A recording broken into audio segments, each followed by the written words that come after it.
Okay, हमारे CET के syllabus में जो पहला टॉपिक मेंशन है वो क्या है?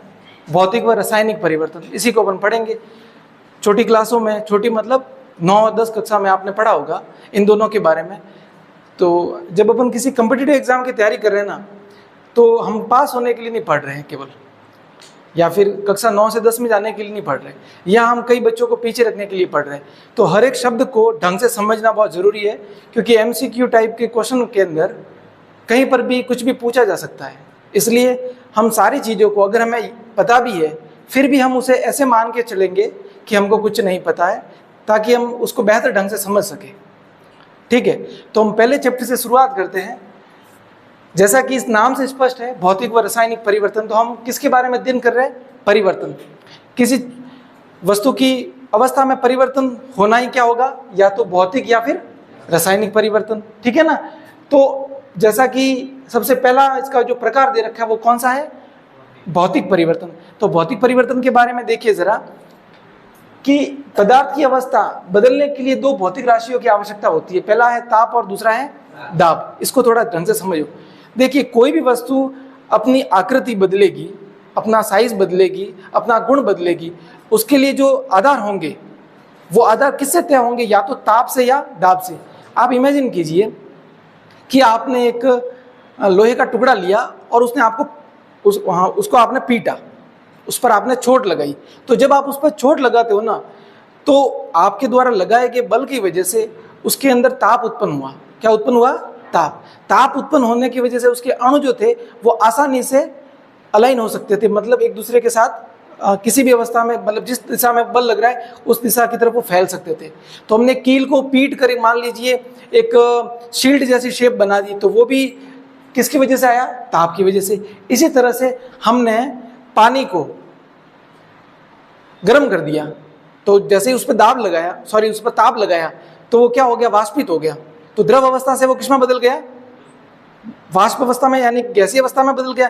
तो वो भी ताप में हो गया। अब यहाँ पर देखिए, ताप और दाब दोनों में परिवर्तन हुआ है। दाब में ऐसे परिवर्तन हुआ है कि इमेजिन कीजिए कि एक छोटा सा चेंबर है, उसके अंदर एक गैस है। ठीक है ना? वो गैस जिस चेंबर में रखी हुई है उसके अंदर दाब में परिवर्तन होने की वजह से उसकी अवस्था परिवर्तन होगी। अगर दाब को मैं बढ़ा दूंगा तो गैस के अणु पास आ जाएंगे और वो द्रव अवस्था में बदल जाएगा। और अगर उसको मैं संघनित करूं तो वो हो सकता है ठोस अवस्था में भी आ जाए, क्योंकि पदार्थ की अवस्था जो होती है ना, वो अंतराण्विक दूरी से निर्धारित होती है। सबसे ज्यादा अगर दूरी है, बहुत ज्यादा दूरी है, यादृच्छिक स्थिति है, तो कौन सी अवस्था होती है? गैसीय अवस्था। कम दूरी है तो होती है द्रव अवस्था। और न्यूनतम दूरी है, मतलब जहां से इससे ज्यादा दूरी संभव नहीं है, तो होती है ठोस अवस्था। तो इन तीनों ही अवस्थाओं में परिवर्तन के लिए उत्तरदायी कारक दो होते हैं। पहला है ताप और दूसरा है दाब। तो याद रखेंगे इन दोनों चीजों को। जितने भी अवस्था परिवर्तन होंगे उनके लिए जिम्मेदार कौन कौन से तत्व हैं? दो तत्व। पहला है, दूसरा है दाब। तो अपन पढ़ क्या रहे? वैसे भौतिक परिवर्तन को समझ रहे हैं। ठीक है, अब भौतिक परिवर्तन के लिए यहाँ पर देखिए, जब पदार्थ की अवस्था बदलती है तो अवस्था के साथ साथ कण के तो उसके क्या होते हैं? गुण भी बदलते हैं। जब अवस्था बदलती है तो उसके गुण भी बदलते हैं। समझ में आ रही है आपको? जैसे मैं कह रहा हूं कि पानी द्रव अवस्था है, तो इसका गुण है, इसका आयतन कम है। पानी वाष्प में बदल गया तो अब इसकी अवस्था बदल गई। पहले द्रव था, अब ये गैस बन गया, अब इसका गुणधर्म बदल गया। देखिए, पहले इसका आयतन कम था। 1 लीटर पानी को आप रखेंगे तो 1 लीटर आयतन घेरेगा, लेकिन 1 लीटर पानी को आप वाष्पित करेंगे तो कितना लीटर आयतन घेरेगा? बहुत ज्यादा। समझ में आ रही है आपको? तो आयतन में परिवर्तन हुआ, तो अवस्था बदलने से आयतन बदला कि नहीं बदला? यानी कि अवस्था बदली तो उसका गुण भी बदल गया। यही इसका मूल सिद्धांत है। आगे देखेंगे, इसी आधार पर पदार्थों में 2 प्रकार के परिवर्तन होते हैं। कितने प्रकार के परिवर्तन है? 2। पहला परिवर्तन कौन सा है? भौतिक परिवर्तन, जिसकी अपन अभी बात करने वाले हैं। भौतिक परिवर्तन यानी फिजिकल चेंज। देखो, नाम से स्पष्ट है, भौतिक। भौतिक का मतलब होता है जो हमारे सामने, जो फिजिकल है। जैसे मैं आपके सामने खड़ा हूं तो मेरा फिजिकल एग्जिस्टेंस है, मेरी वास्तविकता यहाँ पर है। मैं आपके सामने उपस्थित हूं तभी मैं यहाँ पे हूं। अगर मैं यहाँ नहीं होता तो मैं यहाँ पर आपको दिखाई नहीं देता। आप किसी वस्तु को छूते हो और आपको वो गर्म या ठंडी महसूस होती है, तो वो आपने भौतिक गुणधर्म महसूस किया है। समझ में आ रही है आपको? कोई वस्तु भारी है तो उसका भौतिक गुणधर्म है, कोई वस्तु छोटी है तो उसका भौतिक गुणधर्म है। यानी जिसको आंखों से देखा जा सकता है, जिसको छूकर या जिसको विजुलाइज किया जा सकता है, उसको कैसा गुणधर्म कहते हैं? भौतिक गुण। तो भौतिक गुणों के आधार पर ही कौन सा परिवर्तन होगा? भौतिक परिवर्तन। तो देखिए, पदार्थों का वह परिवर्तन जिसमें केवल पदार्थ की भौतिक अवस्था में परिवर्तन होता है। केवल कौन सा परिवर्तन होता है?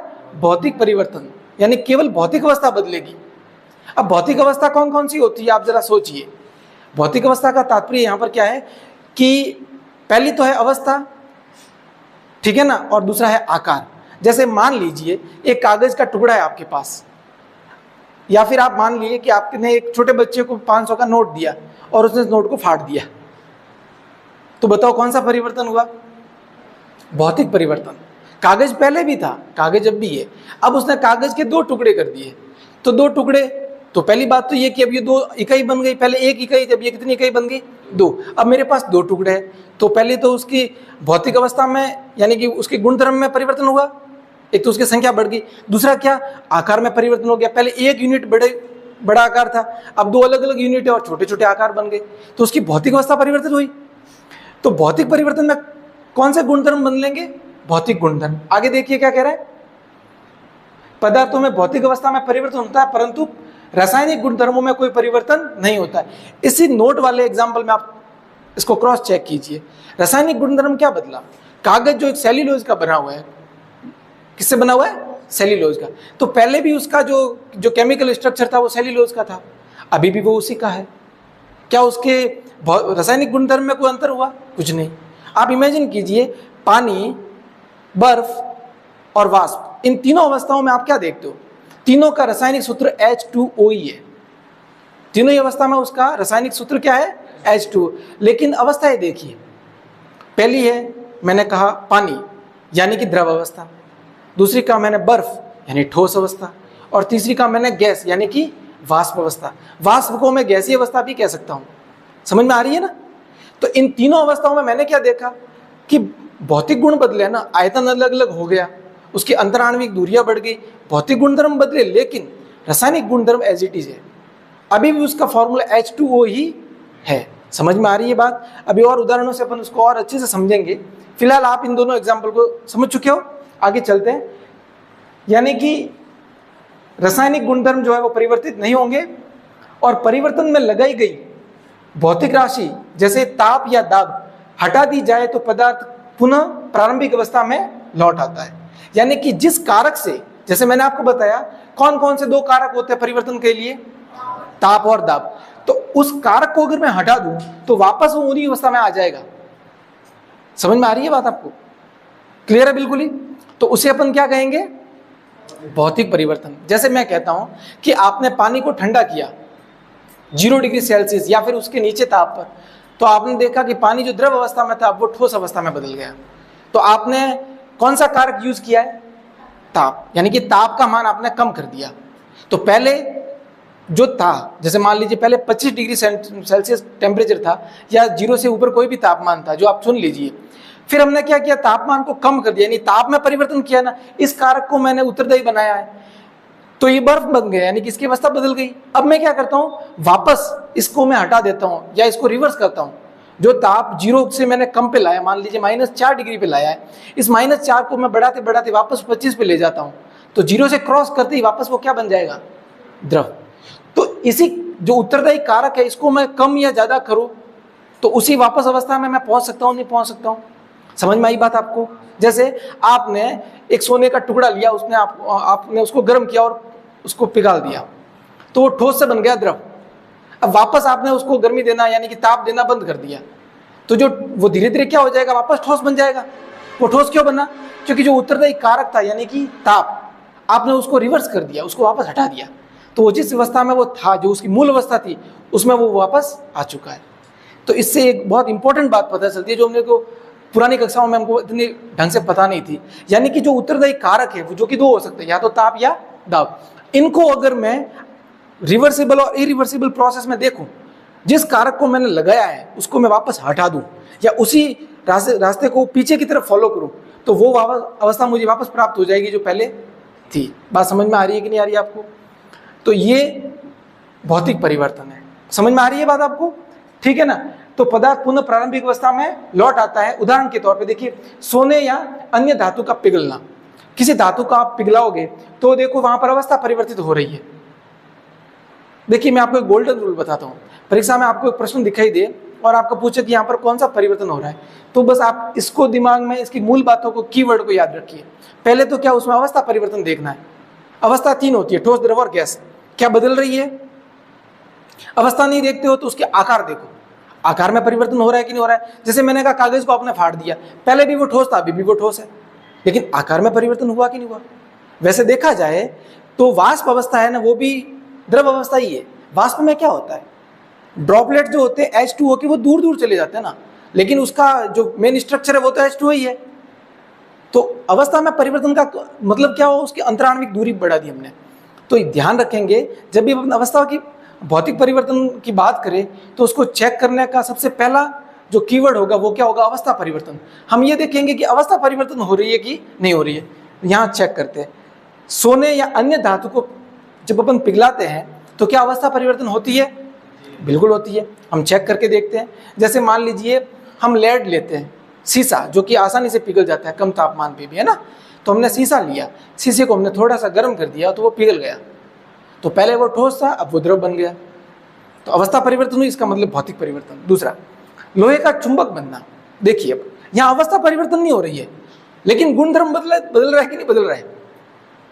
भौतिक गुण बदल रहे नहीं बदल रहा है? देखिए जैसे मैंने आपको कहा था, कीवर्ड है, जरूरी नहीं जैसे मैंने कहा कागज को फाड़ा तो पहले भी कागज ठोस था, अभी भी वो ठोस है।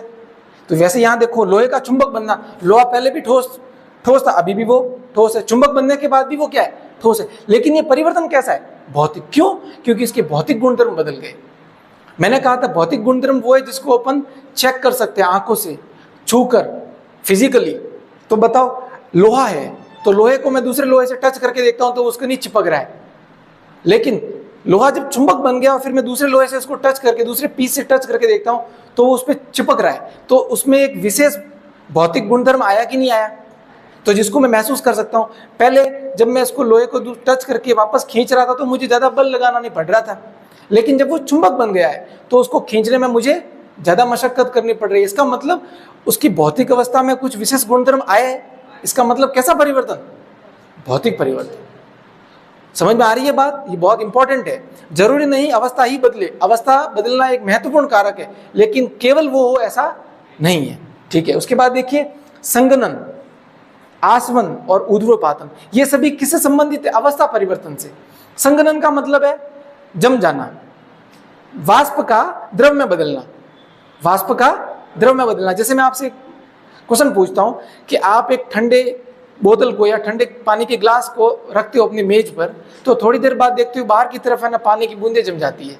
तो वो ग्लास लीक थोड़ी हुआ है, वो क्या हुआ है कि हमारे एटमॉस्फेयर के अंदर जितने भी वाटर वेपर है, क्योंकि हमारे चारों तरफ के वातावरण में छोटी छोटी ड्रॉपलेट्स, वाटर ड्रॉपलेट्स का मतलब जल की छोटी बूंदें हवा में तैर रही है, तो वो जब तैरती हुई इसको टकराती है, किसको? ग्लास के सरफेस को, बाहर के सरफेस को।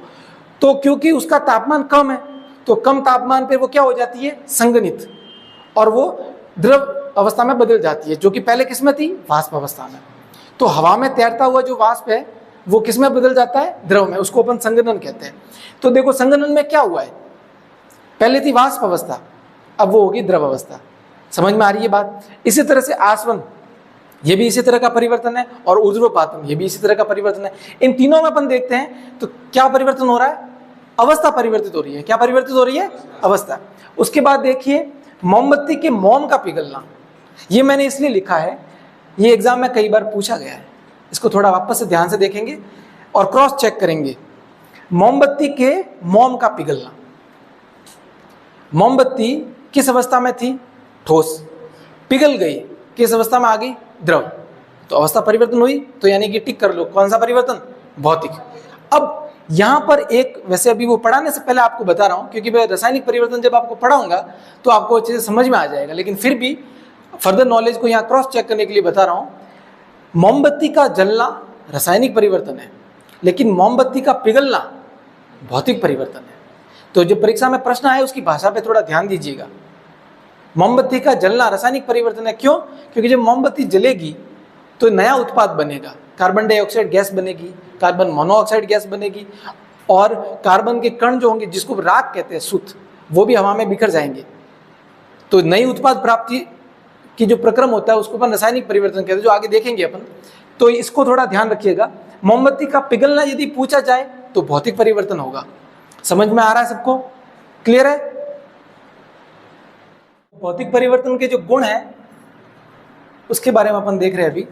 भौतिक परिवर्तन के गुण से ये तात्पर्य है कि हम किसी परिवर्तन जिसके बारे में हमको पूछा गया है, हम उसका निर्धारण कैसे करें कि ये भौतिक परिवर्तन है अथवा नहीं। ये मेन पॉइंट है जहां से क्वेश्चन पूछा जाता है। Okay, how to identify the change physical और नॉट, यानी कि वो परिवर्तन फिजिकल है या नहीं, इसका कैसे पता चलेगा हमको? तो उसमें या तो आयतन या अवस्था, ताप, घनत्व या ये रंग, इन तीनों में से कोई परिवर्तन आपको होता हुआ दिखाई देगा। आप जितने भी एग्जाम्पल मैंने बताया उसमें आप क्रॉस चेक कर सकते हैं। जैसे मैं बताता हूँ, आयतन में परिवर्तन, द्रव का वाष्प बनना आयतन में परिवर्तन था। अवस्था में परिवर्तन, लोहे का चुंबक बनना। ताप में परिवर्तन, बल्ब का जलना। घनत्व, घनत्व के परिवर्तन के आप देखेंगे, आपने नमक घोला है पानी के अंदर, फिर आपने पानी को वाष्पित कर दिया, तो जो पीछे जो शेष पानी और नमक का जो घोल बचा उसमें नमक का घनत्व ज़्यादा है, तो वो पानी आपको ज़्यादा खारा लगेगा। समझ में आ रही है? तो घनत्व परिवर्तन हुआ कि नहीं हुआ? इसी तरह से रंग का परिवर्तन, रंग के परिवर्तन को भी आप इसे संबंधित कर सकते हो। जैसे आपने एक सेब को काटा है और आप उसको हवा में रखते हैं तो उसका रंग परिवर्तित हो जाएगा, थोड़ा सा रेडिश हो जाएगा। वो इसलिए होता है क्योंकि उसमें जो आयरन उपस्थित है वो आयरन ऑक्साइड का निर्माण करता है। समझ में आ रही है बात आपको? जिसकी वजह से उसकी सतह पर लाल रंग आ जाता है। तो रंग में परिवर्तन कैसा परिवर्तन है? एक तरह का भौतिक परिवर्तन। बात समझ में आ रही है आपको? देखिए, अब सबसे कीवर्ड जो इंपॉर्टेंट कीवर्ड है वो क्या है कि यह परिवर्तन कैसे होता है? अस्थायी। अस्थायी इसलिए है क्योंकि जो कारक इसके लिए उत्तरदायी है उसको अगर हटा दिया जाए तो ये वापस प्राप्त हो जाते हैं, यानी अपनी मूल अवस्था में आ जाते हैं। समझ में आ रही है? ज्यादातर। उसके बाद ये व्युत्क्रमणीय, और ये इंपॉर्टेंट है। व्युत्क्रमणीय का मतलब है कि जिस कारक को आपने लगाया है उसको वापस आप रिवर्स दिशा में लगाएंगे तो वापस प्राप्त हो जाएगा। पानी को गर्म किया, वाष्प बन गया, वाष्प को ठंडा करोगे पानी बन जाएगा। सोने को गर्म किया, पिघल गया, सोने को ठंडा करोगे वापस वो ठोस बन जाएगा। तो ये व्युत्क्रम हुआ या नहीं हुआ? हुआ। कुछ केसों में ये व्युत्क्रमणीय नहीं होता है, लेकिन ऐसा मानेंगे कि व्युत्क्रमणीय है। जैसे मैंने बताया कि कागज को हमने फाड़ के 4 टुकड़े कर दिए, तो देखो 4 टुकड़े होने से भौतिक परिवर्तन तो हुआ है, लेकिन वापस से उसको मैं जोड़ नहीं सकता ना। अभी जोड़ने के लिए या तो मुझे ग्लू की जरूरत पड़ेगी, या समझ में आ रही नहीं आ रही बात आपको? लेकिन ज्यादातर केस में या जनरल परसेप्शन क्या माना जाता है कि भौतिक परिवर्तन कैसे होते हैं? व्युत्क्रमणीय। तो इन बिंदुओं को आप याद रखेंगे, सबसे इंपॉर्टेंट यही है। भौतिक परिवर्तन में भौतिक गुणधर्म उनमें परिवर्तन होता है जो कि कौन कौन से है? आयतन, अवस्था, ताप, घनत्व और रंग। उसके अतिरिक्त ये परिवर्तन कैसे होते हैं? अस्थायी। और कैसे होते हैं? व्युत्क्रमणीय। आगे हम कल जो है रासायनिक परिवर्तन पढ़ेंगे। आज के लिए इतना।